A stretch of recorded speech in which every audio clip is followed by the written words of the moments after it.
Now it's time to delve into that ridiculous question.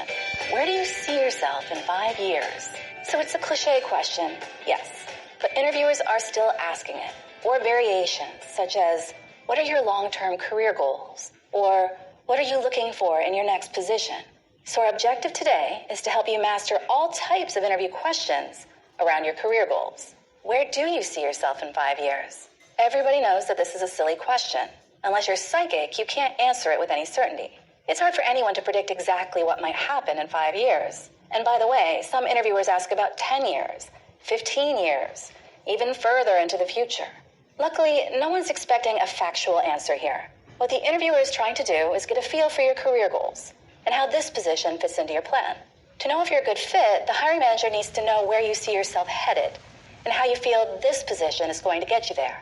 They want to know, are you likely to stick around and be motivated to work hard and do a great job if we hire you?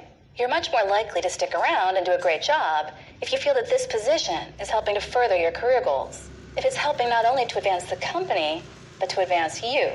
A good hire is a motivated hire, and this is true in every industry and every type of job. So what are your long-term career goals? You need to be able to speak about where you see yourself going, what your vision for your career is, and how you see this next chapter shaping up. And you want to do it in a way that will make the interviewer feel good about hiring you for the position. In most cases, the biggest factor here is to stress your interest in a long-term career at this company. And this is even more important if you have short job tenures on your resume, if you feel that they may be thinking of you as a job hopper. In recent years, it's become much more common for candidates to have some shorter job tenures. So job hopping is not the automatic negative that it may have been several years ago. However, an interviewer, if they're doing their job, needs to verify whether these short job tenures could be a red flag, or if it's just a matter of circumstance and other factors. Every candidate needs to be prepared to talk about each role on the resume and why they left each position.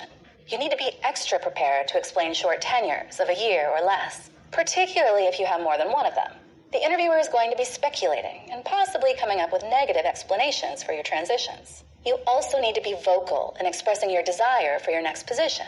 Ideally, this one that you're interviewing for right now, to be long-term.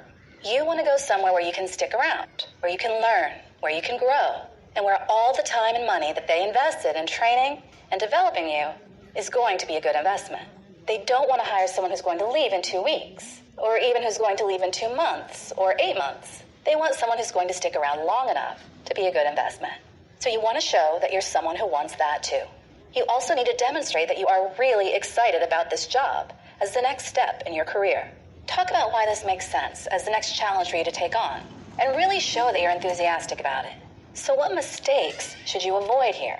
First of all, don't overthink it. Don't put yourself on the spot to make a quality prediction here. Well, that's a very hard question. I don't know what I'll be doing in 5 years exactly. Listen, nobody's going to give you a call in 5 years to verify your accuracy.